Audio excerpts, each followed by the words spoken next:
Hello everyone, welcome back to the channel. My name is Sankalp Dubey. I am FPSB certified retirement and tax planning specialist. Life insurance series को continue करते हुए I am back with another video. आज के video का topic होने वाला है married women property act and its importance in life insurance policies. Usually हम स्टडी करेंगे कि पास्ट टाइम में 2010 या 2000 के पहले लोग किस पर्पस के लिए लाइफ इंश्योरेंस पॉलिसीज़ लिया करते थे.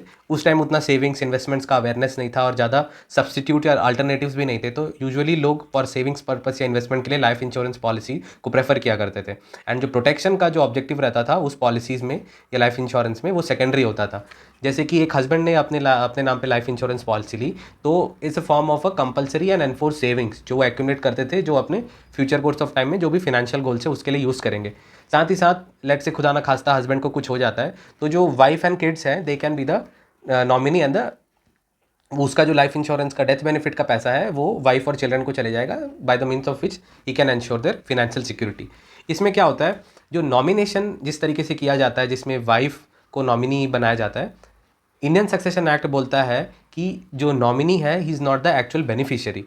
इसी लॉ को सर्कमवेंट करके एंड इसी का फ़ायदा उठा के इसका मिसयूटिलाइज करके बहुत सारे केसेस में हम लोगों ने विटनेस किया है कि जो लाइफ इंश्योरेंस पॉलिसीज़ का पैसा वाइफ को आता है वो अदर रिलेटिव्स जो है वो इस प्रोविज़न को यूज़ करके वो पैसा को हड़पने का कोशिश करते हैं एंड उसका शेयर ले जाते हैं. तो इससे क्या होता है, जो विडो ऑलरेडी है, जो वाइफ है, वो अपने इन लॉज में she is render totally helpless and उस सिचुएशन में her financial life suffers a lot and she is in a very desperate economic situation. So that becomes a thing.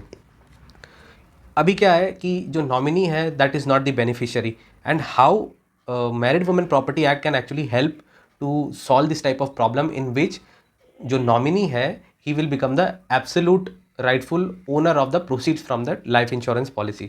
इसमें क्या करना होता है कि जब लाइफ इंश्योरेंस पॉलिसी इनिशियली आप ले रहे हैं, जब एक नई पॉलिसी इशू करी गई है उसी टाइम ये आपके पास बेनिफिट और फैसिलिटी रहती है कि वो आप अपनी लाइफ इंश्योरेंस पॉलिसी को मैरिड वुमेन प्रॉपर्टी एक्ट के तहत रजिस्टर करा सकते हैं. उसमें एक एडेंडम रहता है, उसमें हमको टिक मार्क करना रहता है जिसके चलते आप वो पॉलिसी को एमडब्ल्यूपी एक्ट में रजिस्टर कर सकते हैं. इसमें क्या होगा, फर्दर आप चेंजेस कुछ पॉलिसी में नहीं कर पाएंगे एंड जो पॉलिसी जिस तरीके से बन गई उसमें जो पॉलिसी नंबर डल गया it will B absolute. Okay, अभी क्या होगा, जो पॉलिसी लेट से आपने 1 करोड़ की पॉलिसी लेके रखी है, हस्बैंड ने पॉलिसी लेके रखी है एंड वाइफ को उसमें मैरिड वुमेन प्रॉपर्टी एक्ट के तहत उसको रजिस्टर करा के नॉमिनी बनाया है. इसका मतलब अगर हस्बैंड की डेथ होती है तो जो पॉलिसी का पैसा है in any circumstances whatsoever will go to the wife only. अभी जो मैंने फ्रेज यूज़ किया एनी सर्कमस्टांसेस व्हाट्सोएवर, उसका क्या यहाँ पे इंपॉर्टेंस है, क्योंकि जो एनी सर्कमस्टांसेस है उसमें कुछ भी हो सकता है. Specifically in the cases of business people जिनके ऊपर कर्जा वगैरह है या वो लोन लेकर रखे हैं मार्केट से या फिर बैंक से एंड उस तरीके से अपने बिजनेस को रन कर रहे हैं.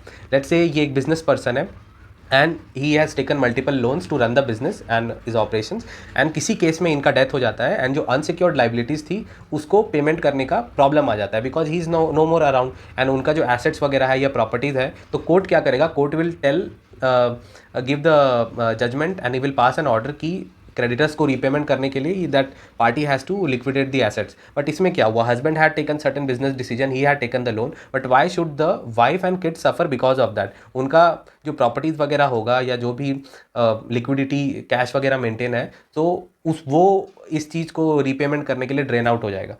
अगर वो लाइफ इंश्योरेंस पॉलिसी जो एमडब्ल्यूपी एक्ट के तहत लेके रखे हैं तो जो पैसा जो रहेगा वाइफ को एज अ फॉर्म ऑफ स्त्री धन उसका ट्रांसफ़र होगा और उसको स्त्री धन माना जाएगा. उस पर ना क्रेडिटर का, ना कोर्ट का, ना इनकम टैक्स डिपार्टमेंट किसी का भी अधिकार होगा. It is beyond the estate. जो हस्बैंड है उनका जो एस्टेट है it will be treated as beyond the estate. वो उनके एस्टेट का पार्ट नहीं रहेगा, वो वुमेन जो वाइफ है उनका प्रॉपर्टी बन जाएगा. So in that way married women property act helps. अभी ये वाला केस में हम स्टडी किए कि कैसे हस्बैंड के नाम पे जब हम पॉलिसी लेंगे तो wife will be the beneficiary. अभी साथ में एक और भी केसेस होते हैं, ये तो डेथ का केस बताया. लेट्स से वाइफ जो है ऑलरेडी उनके नाम पे हस्बैंड ने पॉलिसी ली है, wife is the owner of the policy, she will get the all the maturity and benefits from the policy.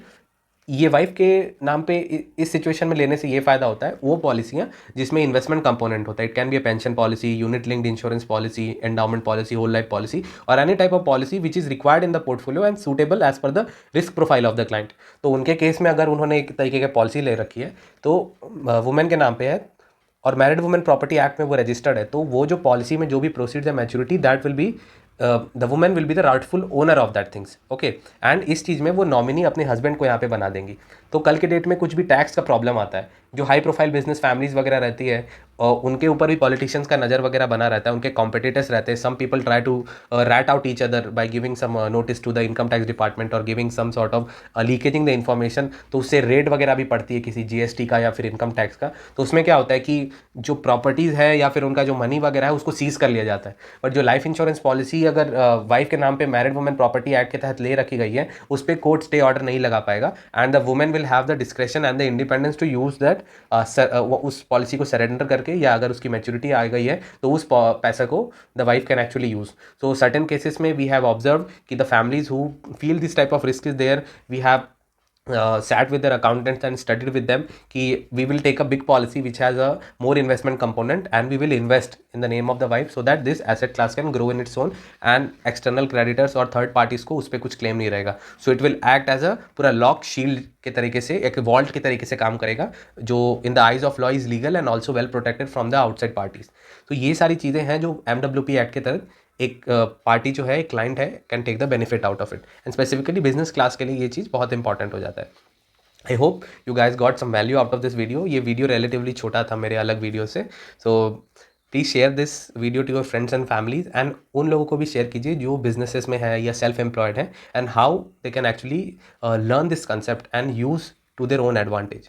If you have any investment or insurance related queries and you want to take my services, you can reach out to number somewhere given here on the screen, and I will make sure to take care of your investment and insurance needs in a very good manner. Thank you for staying the end of the video. I'll see you in another one. Thank you.